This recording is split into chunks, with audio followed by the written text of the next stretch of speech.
Good morning, everyone. I'm Mike Blake, and welcome to Midday with Mike for this Thursday. Another beautiful day, the 20th of September, 2012. Hope you're having a great day, and it's great to have you with us. By the way, my thanks to the lovely Gretchen Muchnick for doing such a nice job filling in the past week or so. Got a lot of nice people for you to meet on this show today, starting with Ron McKeithen. Also a special guest, Kelly Kennedy, will be here. They'll be talking about painting your home and painting that deck now that it's the fall season. They'll be taking your calls. Author Thom Wilder talks about a new book regarding Castle footballs, The Road to Paradise, all about the 1982 run. Plastic surgeon Dr. Richard Orr joins me with some great information in Connect with Mike. And then, keeping with the medical theme, Dr. David Schultz answers your house calls free of charge on Ask the Expert.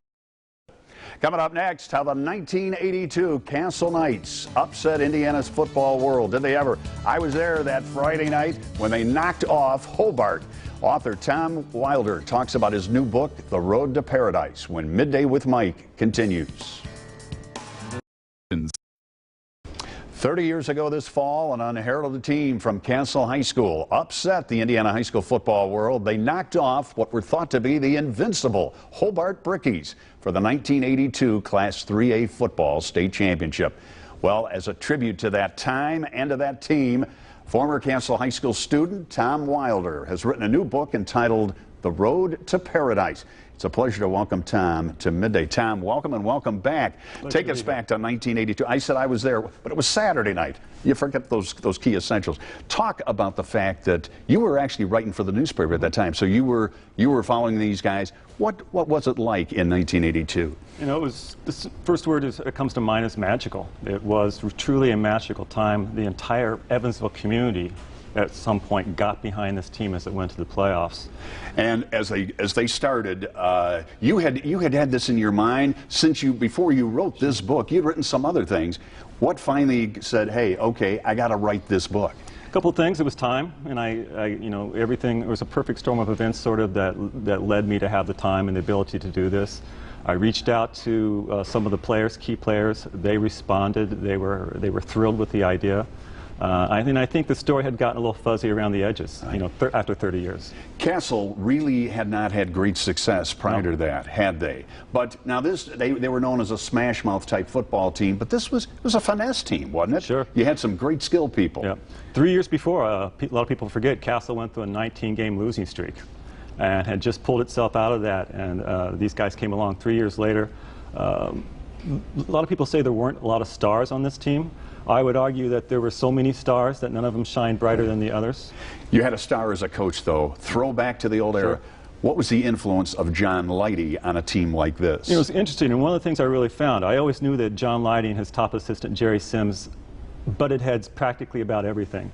What I learned is that while that happened constantly, they found a way at the end, not only to work together, but to make the team better. Lighty was conservative, 3 yards in a cloud of dust. Sims saw in this team the ability to open it up. They were smaller, they couldn't play that smash mouth football, and it changed the dynamic of that team. Boy, did it ever. And that built what has since become a tremendous legacy of Castle football. The Knights, of course, are 5th ranked in the state this year. They've moved up a couple of classes since '82. Thom, don't go away. We'll be back with more from the author of The Road to Paradise, Thom Wilder, right after this. Talking to Thom Wilder, wrote the book, the Castle Knights, The Road to Paradise, about the 1982 state championship team. Talk about the challenges. Were there any major challenges? But the sources. No, I mean, the sources pretty much came together. I talked to almost everyone that I really wanted to talk to. I was asking a lot of them. This was someone who was calling that they hadn't heard from in 30 years, probably hadn't thought about even longer. But I was amazed at how they not only opened their lives and told me about that football aspect, but about all the other aspects involved. And this is not just a football book. You're talking about really the community, aren't you? Yeah. I started out to write a book about this football team, and what I got was a great story about life. Before and after everything that happened to these guys. Truly inspirational story. I know one of your sources, Johnny Evers, right? Yep. Boy, you talk about an encyclopedic mind when it came to sports. He's the former AD. He had to be good. What's been the feedback of people who are mentioned in the book? So far, so good. Very, very positive comments, emails, calls.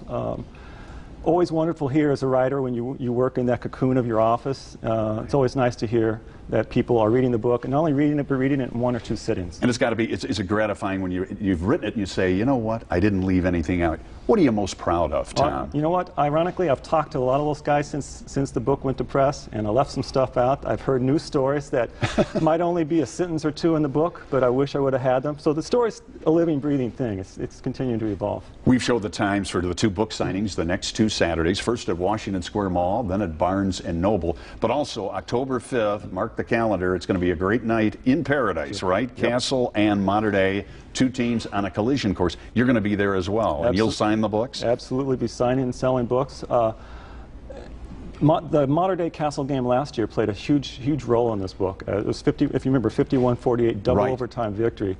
A lot of connections between this team, whose quarterback is Mitch Gillis, and the 82 team, whose father, Gary, knocked down the last pass against Hobart to win the championship.